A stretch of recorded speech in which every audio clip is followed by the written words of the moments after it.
Salut à toi, jeune entrepreneur. Ok. Mais c'était quoi cette fin de chapitre? À deux doigts, Yuji va investir dans le Bitcoin ou dans les cartes Pokémon.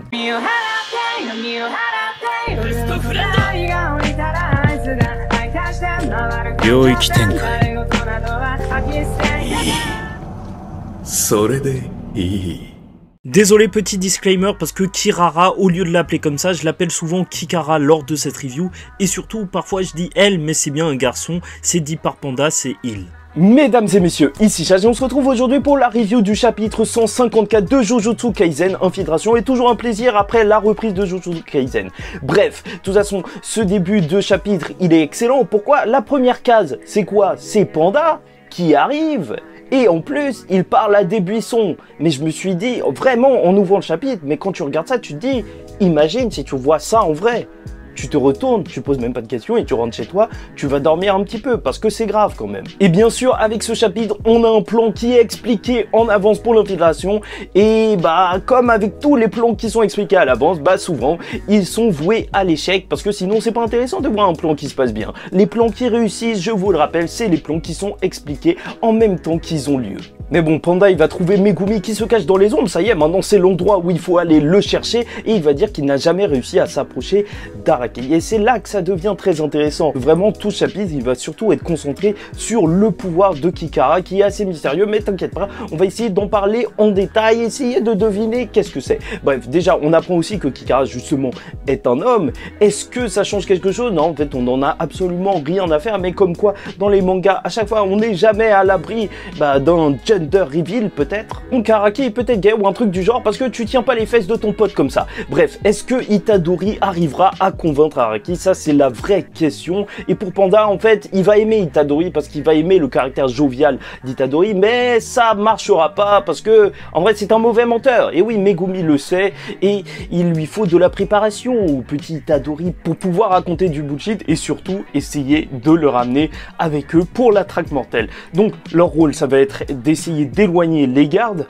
sauf que le véritable obstacle pour Megumi c'est Kikara parce que on sait pas comment son pouvoir fonctionne. Il va y mettre l'hypothèse que peut-être fait des portails, et si elle fait des portails, bah elle peut peut-être retirer Yuji d'Akari ou même ramener des gardes à l'intérieur, donc ce sera le gros challenge. À part ça, sinon le personnage a l'air super sympa, tu vois qu'il y a une vraie dynamique entre Akari et Kikara, vu que tu vois il est content que Akari soit aussi chaud de l'arrivée de Yuji, soit aussi content, ait autant de plans. Bref, Megumi vraiment, il a vraiment grave la classe avec sa nouvelle technique. C'est vraiment super intéressant comment sa technique en fait elle évolue de plus en plus. Là, le voir se battre un petit peu en mode ninja au corps à corps, se sortir des ombres pour attaquer des ennemis, c'est un truc vraiment qui marche super bien et ça me donne vraiment envie d'en voir beaucoup plus sur cette technique parce que rien que l'invocation de Shikigami déjà c'est super classe là avec ses doigts là, ses ombres chinoises, mais en plus ça, mais vraiment sa technique elle a énormément de potentiel.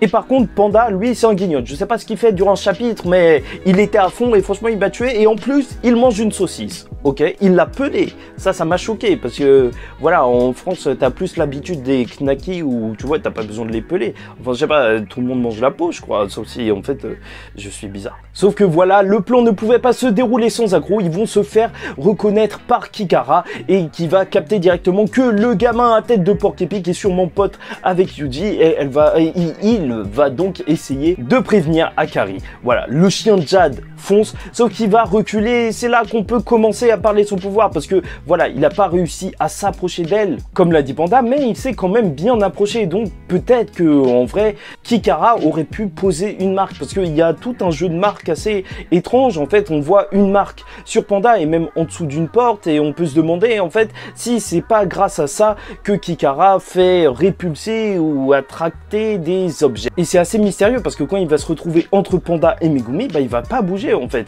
Un petit peu comme s'il pouvait pas s'approcher d'eux. Alors que Megumi, lui, il va être collé à son chien de Jade. Et c'est pour ça que je me demande si, en fait, plus que de coller ou je sais pas quoi, ce serait pas un pouvoir plutôt lié au magnétisme. Et tu sais très bien qu'un aimant, ça peut attirer et aussi répulser. Peut-être que son pouvoir, c'est juste de poser des charges négatives ou positives sur des personnages ou des objets afin de, voilà, les éloigner ou de les rapprocher. En plus, Gege Akutami aime bien les trucs un petit peu scientifiques et tout, et c'est vrai que je pense, et là, arrêtez-moi si je me trompe, que s'il y a deux charges négatives qui arrivent vers une charge positive, bah, je pense qu'elles peuvent quand même se rapprocher. Enfin, vu que Panda et Megumi sont éloignés, si à eux deux, ils avancent en même temps, peut-être qu'ils peuvent... Oh, wow, ça se trouve, je raconte n'importe quoi, mais voilà, je trouve ça vraiment très mystérieux en vrai d'avoir fait un pouvoir qui ressemble énormément au final au pouvoir de Gojo. Donc je me demande s'il n'y aurait pas peut-être, tu vois, un lien avec le clan de Gojo, ce serait intéressant.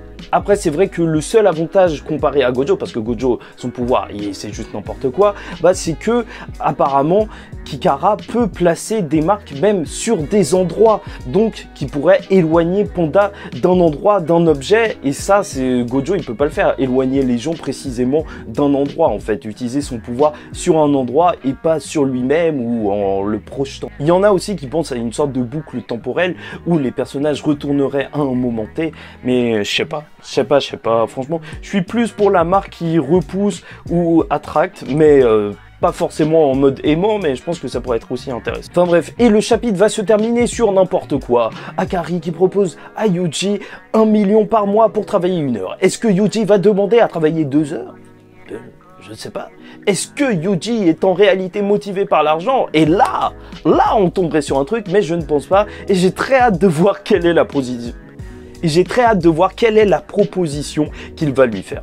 Enfin bref, on verra tout ça la semaine prochaine. J'espère que vous avez apprécié cette vidéo. En tout cas, pour moi, c'était un plaisir de vous la faire. Retrouver nos personnages Panda qui étaient franchement inattendus lors de cet arc. C'est un plaisir de l'avoir vu. Maintenant, d'ailleurs, il y a des gens qui se posent des questions par rapport à la temporalité. Où est-ce qu'il y a Maki en ce moment? Mais si tu fais des petits calculs, je crois qu'ils sont le 10 novembre. Et en fait, le 9, il y avait eu la discussion avec Tengen. Donc, ils n'auraient pas eu forcément le temps de tout terminer. Et donc, peut-être que Maki, en fait, elle est en train de vivre en fait les événements qu'on a vus dans les précédents chapitres ou qu'elle vient tout juste de les terminer. Donc ne nous attendons pas à la voir arriver au prochain chapitre, ou peut-être que je me trompe totalement et qu'elle va arriver directement comme ça. Oui, pour les plus pointilleux d'entre vous, bien sûr, durant ce chapitre, il y a écrit 11 novembre, 58 minutes, mais voilà, j'estime qu'on est le 10, enfin, ça fait juste depuis 50 minutes qu'on est le 11, et en gros, on n'est pas vraiment en plein dans la journée du 11. Mais bon, voilà, n'hésitez pas à liker ou disliker la vidéo si vous n'avez pas apprécié, commentez, donnez-moi votre avis sur ce chapitre et surtout sur le pouvoir de Kikara, et abonnez-vous parce que chaque semaine on parle de Jujutsu Kaisen. En attendant la semaine prochaine, je crois qu'il n'y a pas de jump la semaine prochaine, je vous dis ciao tout le monde, faites attention à vous et surtout paix sur vous.